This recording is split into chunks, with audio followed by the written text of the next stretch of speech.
Dear student, control system is lecture हम लोग देखेंगे transfer function of first order thermal system. ठीक है, यानी यहाँ पे हम लोग देखेंगे थर्मल सिस्टम। अब इसका क्या निकालेंगे हम लोग, इसका हम लोग ट्रांसफर फंक्शन निकालेंगे। ठीक है, तो देखिए सबसे पहले थर्मल सिस्टम क्या होता है उसको समझ लेते हैं। तो थर्मल सिस्टम की यदि हम बात करें तो क्या हो जाएगा, देखिए थर्मल सिस्टम की बात में आपका हो जाएगा, थर्मल सिस्टम में क्या होता है, in thermal system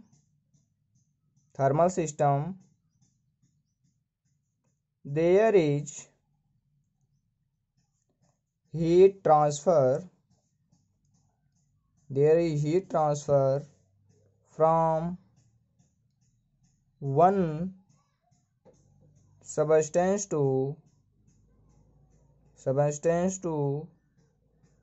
another substance। यानी कि थर्मल सिस्टम में ऊष्मा का जो ट्रांसफ़र होता है एक पदार्थ से दूसरे पदार्थ में होता है। तो ये हमारा हो गया थर्मल सिस्टम चीज़ आप देख रहे होंगे। हम देखिए अब कुछ चीज़ जो निगमन हमें करना रहता है उस चीज़ को हम निगमन करने की कोशिश करते हैं। तो कुछ चीज़ को पहले आप बता देते हैं, जब आप डिप्लोमा में आपके एग्जाम में आएगा तो आप इसको परिभाषा इतना लिख लेंगे, इसके बाद इसका ट्रांसफ़र फंक्शन हम निकालते हैं। तो ट्रांसफ़र फंक्शन निकालने से पहले हम कुछ चीज़ों को आपको बताने की कोशिश करूँ, समझिए। ये कक्षा 11 की क्लास में, जो हम लोग कक्षा 11 क्लास में पढ़े होंगे, वहाँ पे जो हम लोग पढ़ते हैं ऊष्मा का जो फॉर्मूला पढ़ते हैं, वहाँ पे जो ऊष्मा बराबर क्यू, ऊष्मा को क्यू से दिखा देते, क्यू बराबर हम आता है हमारा फॉर्मूला के ए थीटा 1 माइनस थीटा 2 अपान एल लिखते हैं। ये लिखते हैं ऊष्मा। ठीक है, और ऊष्मा क्यों प्रवाहित होती है आपको यहाँ पे देखना है, बात समझ में आ रहा है। ऊष्मा का प्रवाह जो होता है थीटा 1 माइनस थीटा 2 यानी एज ए तापांतर के कारण होता है। किसके कारण होता है, तापांतर, टेम्परेचर डिफरेंस के कारण ही हमारा ऊष्मा होती है। ठीक है, ये ऊष्मा है। अब जब टेम्परेचर डिफरेंस के कारण जो ऊष्मा प्रवाहित होगी, अगर मान लीजिए ये एक आपके पास, ये हमारे पास आयरन का पीस है, छड़ है, इसका इधर का एरिया कितनी है, ए है, इसकी लंबाई कितनी है, एल है। तो इसमें से ऊष्मा की प्रवाह जो होगी क्यू होगा, वो ऊष्मा प्रवाह कितना होगा, ये इधर का टेम्परेचर थीटा 1, इधर का टेम्परेचर थीटा 2, तो वो होता है कि Q A directly proportional to A. Area जितनी ज़्यादा होगी उतनी ज़्यादा ऊष्मा उसमें प्रवाहित होगी, लंबाई इतना ज़्यादा होगा उसमें उतना ही ऊष्मा कम प्रवाहित होगी। जैसे धारा होती है, चार्ज होता है, थीटा 1 माइनस थीटा 2, टेम्परेचर में डिफरेंस जितना ज़्यादा होगा ऊष्मा उतना ज़्यादा होगी इसमें। तो क्यू बराबर के ए थीटा 1 माइनस थीटा 2 अपान एल लिखते हैं। तो ये ऊष्मा हो गया डियर स्टूडेंट। तो ये हमारा थर्मल के रूप में देख रहे हैं ना। ठीक, इसी प्रकार से अगर आप इलेक्ट्रिकल में जाते हैं डियर स्टूडेंट, तो इलेक्ट्रिकल के अंदर क्या होता है, आपका चार्ज होता है, जिसको आप आवेश कहते हैं। चार्ज को यहाँ से आप क्यू बराबर क्या लिखते हैं, एन ई कहते हैं। तो चार्ज बराबर क्यू बराबर एन ई कहते हैं कि नहीं, होता है ना इस तरीके से। तो ये आपका देखिए इलेक्ट्रिकल के लिए एनालॉजी देखते हैं इसके लिए। अब देखिए आवेश यानी ऊष्मा प्रवाह की जो दर कैसे निकालते हैं, देखिए आज जिस तरीके से आपका आवेश प्रवाह की दर यानी कि डी क्यू अपान डी टी, आवेश प्रवाह की जो दर होता है वो क्या कहलाता है, आप उसको क्या कहते हैं स्टूडेंट, करंट कहते हैं। आवेश प्रवाह की दर को हम करंट कहते हैं ना। तो आवेश प्रवाह की दर हम क्या होती है उसको हमेशा आई से दिखाते हैं, करंट कहते हैं। ठीक उसी प्रकार से यहाँ पे हम निकाल लें, अगर ऊष्मा प्रवाह की दर की बात करें तो ऊष्मा प्रवाह की दर यहाँ पे क्या होगी, ऊष्मा प्रवाह की दर की बात करें, एज ए रेट करें, तो ये आपका कौन सा, ये ऊष्मा प्रवाह की दर, ये आपकी धारा करंट वैद्युत धारा कहलाती है। ठीक उसी प्रकार से ये वैद्युत धारा है। ठीक उसी प्रकार से ऊष्मा प्रवाह की दर को हम लोग कह सकते हैं ऊष्मी धारा। क्या कह सकते हैं, ऊष्मी धारा। ये हमारा हो गया ऊष्मी धारा। इसको हम यहाँ पे दिखाएंगे एच से, यानी कि एच से, यानी एच बराबर क्या हो जाएगा बताइए, एच बराबर डी क्यू अपान डी टी, यानी कि इसमें डी क्यू अपान डी टी कर देंगे, हम इसको चेंज कर दे तो कितना हो जाएगा बताइए आप। तो डी क्यू अपान डी टी अगर चेंज करेंगे तो कितना होगा बोलिए। तो यहाँ से हमारा हो जाएगा एच, यानी कि यहाँ से रखेंगे कि क्यू अपान टी कर देंगे, तो यहाँ से आपका हो जाएगा क्यू बराबर रखेंगे के ए थीटा 1, यल को बाहर कर लीजिए, इधर कर देते हैं T1 थीटा 2 अपान कितना टी कर देंगे। ये चीज़ को कर देंगे आप, इतना बोलिए, इतना कैसे, कोई दिक्कत नहीं ना। तो अगर हम प्रति सेकंड की बात करें, प्रति सेकंड कितना ऊष्मा प्रवाहित होगी, तो प्रति सेकंड के लिए यहाँ पे कितना रख देंगे बोलिए डियर स्टूडेंट, यहाँ पे आप रख देंगे कितना। तो यहाँ से एच बराबर आ गया के ए अपान एल थीटा 1 माइनस थीटा 2 अपान टी। तो यहाँ से देखिए अगर टाइम को अगर हम एक सेकंड के प्रति सेकंड की बात करके चलें तो प्रति सेकंड कितनी हो जाएगी, तो यहाँ से हो जाएगा एच सेकेंड एज ए प्रति सेकंड। आप मान के चलिए कि प्रति सेकंड, यानी T is equal to 1 second पे लेके चल रहे हैं हम लोग। प्रति सेकेंड कितनी ऊष्मा प्रवाहित होती है, तो एच बराबर आपका हो जाएगा, देखिए के ए अपान एल θ1 माइनस θ2। ठीक है, अब यहाँ एक चीज़ को बात समझने में कोशिश करते हैं कि अगर मान लीजिए एक तार है, इधर का टेम्परेचर, इधर का वोल्टेज V1 है, इधर का वोल्टेज V2, अगर दोनों में वोल्टेज का डिफरेंस होता है तो आपको पता है क्या प्रवाहित होती है, करंट प्रवाहित होती है कि नहीं, करंट प्रवाहित होती है। तो यहाँ से जो करंट होती है कितना होती है, V1 माइनस V2 अपान कितना होती है R, यानी कि पद का रजिस्टेंस होता है ना। ठीक उसी प्रकार से जब उष्मा होगी, यानी दो बिंदुओं के बीच में, यानी यहाँ पे टेम्परेचर है T1 है, यहाँ का टेम्परेचर T2 है, इनके बीच में कुछ तो कुछ क्या होगा, अपना रजिस्टेंस होगा। ठीक है, वो रजिस्टेंस थर्मल रजिस्टेंस कहेंगे। यहाँ पे वैद्युत रजिस्टेंस होता है, यहाँ पे थर्मल रजिस्टेंस होता है। तो थर्मल सिस्टम में क्या होता है, जैसे यहाँ पे वोल्टेज आपका काम करता है वैसे यहाँ पे टेम्परेचर काम करता है। वोल्टेज डिफरेंस के कारण करंट प्रवाहित होती है, वैद्युत धारा। उसी तरीके से टेम्परेचर में डिफरेंस होने के कारण क्या प्रवाहित होती है, ऊष्मीय धारा प्रवाहित होती है। ठीक है, तो यहाँ से हम लिख सकते हैं, तो ये नहीं आया, ये जो हमारा T2 माइनस T1 आपको देखने को दिख रहा है, ये क्या है आपका, ये T2 माइनस T1 θ1 माइनस θ2 आपका है, ये कह सकते हैं ये क्या है, थर्मल वोल्टेज है। क्या है ये, थर्मल वोल्टेज है। और ये हमारा क्या है, थर्मल, ये हमारी थर्मल करंट है। ठीक है, एज ए करंट है, ये हमारा वोल्टेज है। तो यानी आप उनके नियम से V इक्वल टू क्या लिखते हैं student, R, V equal to I R. यहाँ से हमारा लिख सकते हैं, यहाँ से जब हम आर की बात करें तो आर बराबर क्या हो जाएगा, V अपान आई, यानी वोल्टेज बटे करंट। यहाँ थर्मल वोल्टेज बटे करंट, यहाँ हो जाएगा θ1 माइनस θ2 अपान एच, यानी इस चीज़ को इधर ला दीजिए, इधर हो जाएगा, कितना हो जाएगा, देखिए ऊपर कर देंगे तो एल अपान के ए। ये थीटा ये क्या है, थर्मल वोल्टेज बटे थर्मल करंट, यानी यही क्या आपका रेजिस्टेंस। इसको हम आर लिखेंगे, आर बराबर लिख सकते हैं एल के ए। इसको हम लोग क्या कहते हैं, ये शुरू यहाँ से थर्मल रजिस्टेंस कहते हैं। क्या कहते हैं, थर्मल रजिस्टेंस। तो देखिए उष्मा में भी क्या होता है, थर्मल रजिस्टेंस आपके पास होता है, कितना होता है, थर्मल रजिस्टेंस की जो वैल्यू होती है आर बराबर एल अपान ए। जिस प्रकार से रजिस्टेंस आर बराबर आप एक फॉर्मूला लिखे होंगे रो एल अपान ए। ठीक है, रो एल अपान ए लिखते हैं ना। ठीक उसी प्रकार से देखिए यहाँ पे ये क्या विशेष प्रतिरोध होता है, यहाँ पे इसका क्या होता है, इसको उष्मा धारिता, उष्मा ताप गुणांक कहते हैं इसको। ठीक है, तो एल अपान ए, इस चीज को समझ गए। तो यहाँ पे भी क्या होता है आपका, होता है आपका टेम्परेचर होता है ना, इस चीज़ को समझ गए। अगला पॉइंट देख लेते हैं। आप उष्मा में कोई भी चीज़ का आप पढ़े होंगे, Q directly proportional to M। अगर कोई पानी है उसको अगर हमको गर्म करना है तो जो उष्मा कितनी चाहिए, वो पानी की मात्रा जितना ज़्यादा होगी उतना ज़्यादा उष्मा आपको चाहिए। दूसरी बात आपने देखा था Q directly proportional to delta T, यानी इसका टेम्परेचर अगर ज़्यादा है तो उष्मा आपको कम देनी पड़ेगी। तो इसको जो दी जाने, पानी को दी जाने वाली उष्मा की मात्रा क्या होती है, डेल्टा टी होती है। एक अच्छा ही ग्यारह चीज़ें हैं। तो यहाँ से Q डायरेक्टली प्रोपोर्शनल आप मिलाएंगे दोनों को, डेल्टा टी हो जाएगा। तो यहाँ से क्या लिख सकते हैं आप, देखिए यहाँ से आप लिखेंगे Q is directly proportional to M delta T. तो यहाँ पे कोई कांस्टेंट हटाएंगे तो यहाँ पे कांस्टेंट यस लिखते हैं, M डेल्टा टी।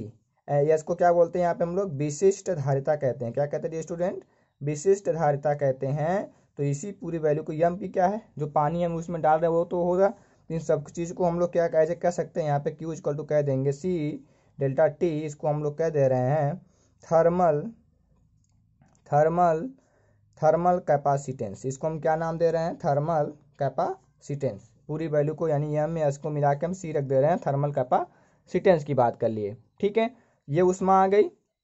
अब इस उष्मा प्रवाह की दर अगर हम बात करें तो ये हमारी उष्मा आ गई ना, ये पानी द्वारा ली जा रही उष्मा है। किसकी उष्मा है, पानी द्वारा ली जाने वाली उष्मा है। तो Q equal to C delta T. ठीक है, टेम्परेचर में परिवर्तन।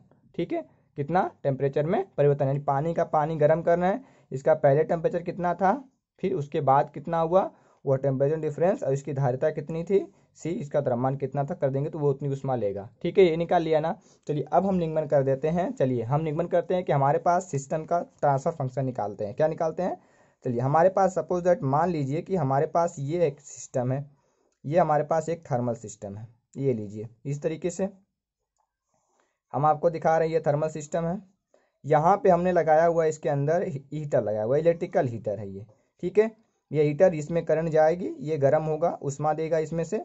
इधर से हम क्या होता है, देखिए इसके अंदर पूरा पानी भरा हुआ है आपका, इसके अंदर पूरा आपका ये पानी भरा हुआ है। ठीक है, बात समझने की कोशिश करेंगे हमारा। ठीक है, इसके अंदर पूरा पानी भरा हुआ है। इधर से हमारा पानी इंटर करता है, यानी इधर से हम लिख सकते हैं ये हमारा है इनलेट वाटर। ठीक है, इनलेट वाटर, और इनलेट वाटर जो इंटर इसके अंदर कर रहा है, अभी हीटर ऑन नहीं है। अब ये जो टैंक हमारा पास, टैंक ये बॉडी है, ये जो भी कुछ है, ये इसकी बॉडी बाहर की सिरा है, ये ठीक है। अब ये टंकी है, टंकी के पूरे चारों तरफ क्या है, सराउंडिंग वातावरण है, सराउंडिंग है, सराउंडिंग। तो यहाँ पे देखिए, यहाँ से हम इसे वाटर एंटर करता है, यहाँ से वाटर हमारा क्या होता है, डिस्टेंट आउटलेट निकलता है। ठीक है, हम मान लेते हैं कि जो हमारा इनलेट वाटर है उसका टेम्परेचर कितना है, इसमें 0 डिग्री केल्विन है, और जो हमारा आउटपुट वाटर निकलता है उसका टेम्परेचर कितना है, थीटा 0 डिग्री केल्विन है। ठीक है, और हमारे इस टंकी के बाहर का जो वायुमंडल है उसका टेम्परेचर कितना है, 0 थीटा केल्विन है। कितना डिग्री, थीटा केल्विन है। ठीक है, इतना चीज समझ में आपको आ गया।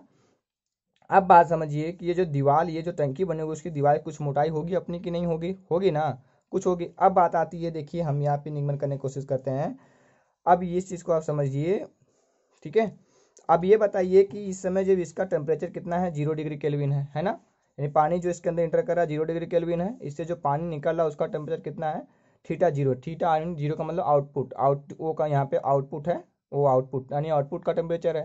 तो इन दोनों के टेम्परेचर में कितना डिफरेंस है, बताइए कितना डिफरेंस है दोनों के बीच में। तो ये जो पानी होगा, इसके अंदर जो पानी जा रहा है उसका टेम्परेचर कितना, 0 केल्विन, और जो निकल रहा है उसका टेम्परेचर कितना, थीटा 0 केल्विन है ना, थीटा 0 केल्विन। तो आप बताइए इसका टेम्परेचर डिफरेंस कितना हुआ, पानी में कितना टेम्परेचर बता सकते हैं, जितना टेम्परेचर निकल रहा होगा गर्म होकर वो निकाल लें, यही ना, बोलिए, ये चीज़ समझ में आ रहा है ना। तो अब देखिए, चलिए कहते हैं कि यानी कि अब इसको हम निगमन करने की कोशिश कर देते हैं, कैसे निकालेंगे। तो आप लिख लेंगे यहाँ पे 0 केल्विन क्या है, इनलेट वाटर टेम्परेचर, जो वाटर इनलेट कर रहा है उसका टेम्परेचर है। थीटा 0 केल्विन जो है हमारा आउटलेट वाटर टेम्परेचर, ये हमारा आउटलेट वाटर टेम्परेचर है। और थीटा जो केल्विन है हमारा वायुमंडल का सराउंडिंग का टेम्परेचर है, सराउंडिंग टेम्परेचर यानी कि वायुमंडल का टेम्परेचर है। ठीक है, बात समझ में आ रहा है चीज़ का, इस समझ में आ रहा है ना। अब यहाँ पे हम ये मान लेते हैं कि आर क्या है, ये जो बॉडी हमारा होगा जिसके पास लंबाई होता है, अभी आपको बताया कि R is equal to L upon K A, यानी लंबाई है, चूंकि यहाँ पे लंबाई टंकी होगी, लंबाई चढ़ाई उसके पास एरिया होगी। तो यहाँ से जो ये हमारा है थर्मल रजिस्टेंस की बात कर लें, तो थर्मल रजिस्टेंस हमारा है जिसकी वैल्यू कितनी होती है, अभी आपको निकलवाया गया था एल अपान के ए, थर्मल रजिस्टेंस। और यहाँ पे सी हम ले लेते हैं थर्मल कैपेसिटेंस, क्या लेते हैं, थर्मल कैपेसिटेंस, यानी इसका कैपेसिटेंस कितना है, टंकी की थर्मल कैपेसिटेंस कितना। अब ये बात करते हैं कि अब बताइए, जब ये हीटर जो हमारा हीटिंग एलिमेंट लगा हुआ है, हीटिंग एलिमेंट इस जो जल को कितना उष्मा देगा, बताइए कितना, यानी हीटिंग जल द्वारा हीटिंग एलिमेंट से ली जाने वाली उष्मा कितनी उष्मा होगी। अब बताइए, अभी आपको निकलवाया था, देखिए जो थर्मल उष्मा होती है वो Q = C डेल्टा टी, यानी कितना उष्मा लेगा, बोलिए। टेम्परेचर में परिवर्तन निकालिए, इसकी धारिता हम लोग ले लिए, धारिता को ले लिए हमने C, thermal resistance, thermal capacitance. अब टेम्परेचर निकालना है आपको, क्या लिखना है कि कितना उष्मा लेगा, Q = C डेल्टा टी, आपको भाई समझाए। यहाँ पे पता है कि टेम्परेचर में डिफरेंस कितना है, बताइए। इसका टेम्परेचर कितना है, आउटपुट निकल कितना रहा है, थीटा 0 के निकल रहा है, इनपुट कितना है 0 केल्विन, थीटा यानी कि थीटा माइनस थीटा, दोनों का डिफरेंस कितना, थीटा ही होगा ना। तो यानी कि पानी का टेम्परेचर कितना होगा, पानी का टेम्परेचर डिफरेंस कितना होगा, थीटा।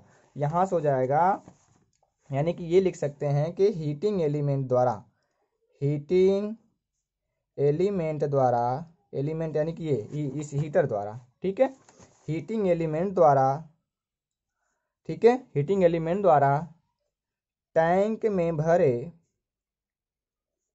वाटर को दी गई उष्मा, कितना उष्मा देगा, हम उष्मा को लेते हैं Q, दी गई उष्मा को लेते हैं Q, ये उष्मा कितना होगी, उसकी धारिता C, टेम्परेचर डिफरेंस आपको बताना है, टेम्परेचर डिफरेंस कितना डियर स्टूडेंट, यहाँ पे है थीटा 0, यानी कि दोनों को, पहले इनलेट का 0 है, आउटपुट में थीटा निकला था, थीटा हो गया। अब उष्मा प्रवाह की दर कितना हो जाएगा, तो उष्मा प्रवाह की दर यानी कितना इनपुट, यानी कितना हीटिंग एलिमेंट पानी को कितना टेम्परेचर दे रहा है, तो वो इनपुट दे रहा है ना, ऐसे कर सकते हैं।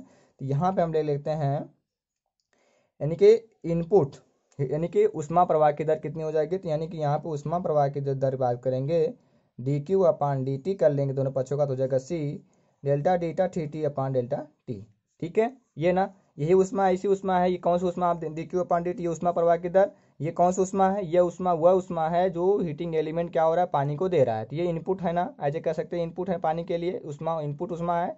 तो ये dQ/dt ये क्या है, उष्मा प्रवाह की दर है। लिख सकते हैं इसको HI से HI, यानी इनपुट यानी उष्मा प्रवाह की दर C d θ 0/dt, ठीक है डियर स्टूडेंट, इक्वेशन नंबर इसको आप 1 मान लेंगे, बात समझ में आया।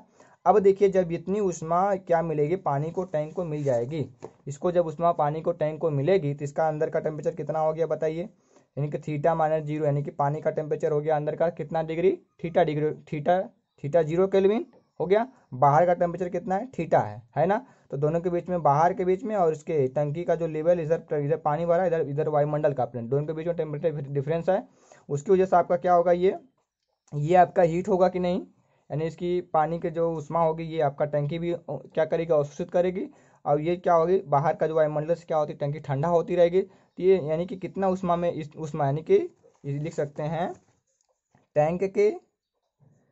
टैंक के दीवार द्वारा टैंक के दीवार द्वारा वायुमंडल में उत्सर्जित उष्मा, कितनी उष्मा उत्सर्जित होगी बोलिए, उत्सर्जित उष्मा।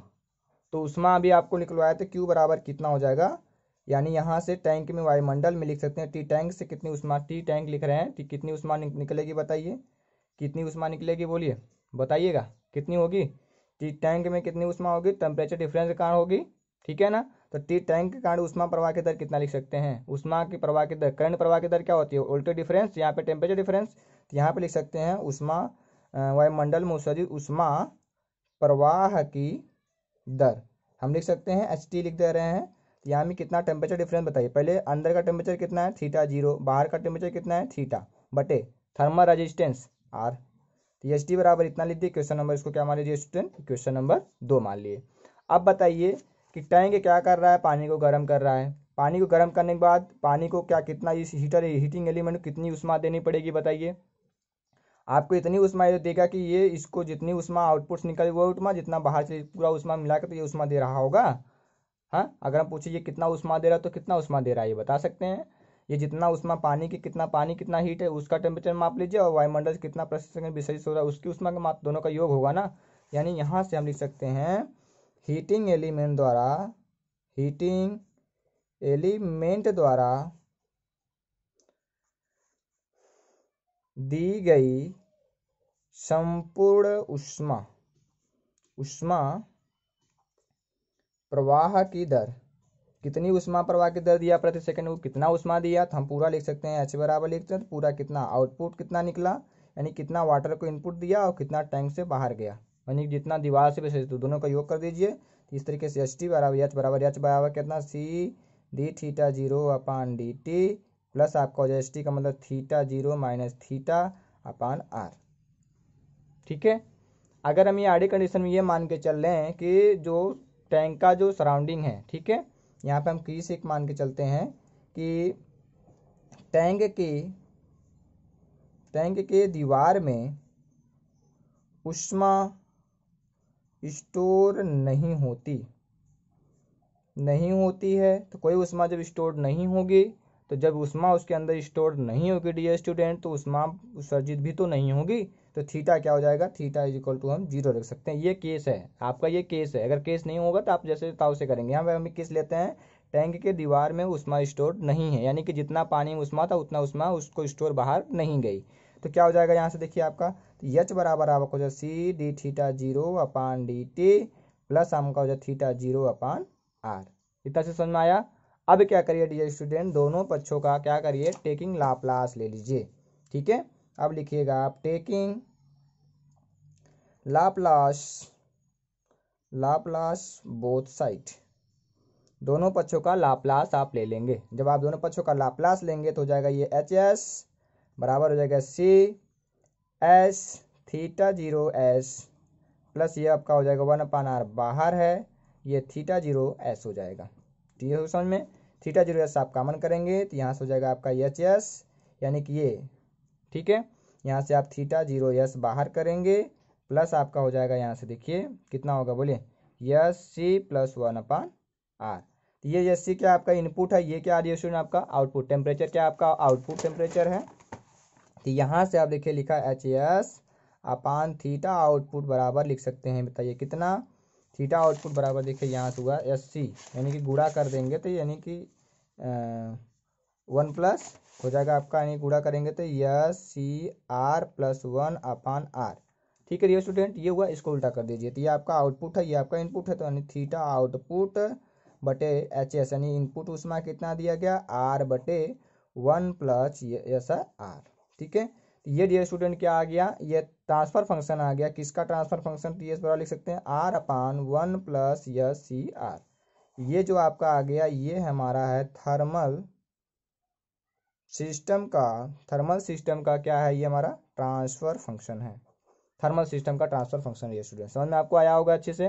तो यहाँ पे देखिए आर क्या है आपका, थर्मल रेजिस्टेंस है, सी क्या है, थर्मल कैपेसिटेंस है। इस तरीके से ये स्टूडेंट क्या होता है, थर्मल रेजिस्टेंस अगर सिस्टम दिया गया है तो उसका ट्रांसफर फंक्शन आप इस तरीके से निकाल लेंगे। ठीक है डियर स्टूडेंट, यदि आपको ये लेक्चर अच्छा लगा तो इस वीडियो को लाइक कर दें, शेयर कर दें। यदि चैनल को सब्सक्राइब नहीं किया है तो चैनल को सब्सक्राइब कर ले। Thank you for watching this video.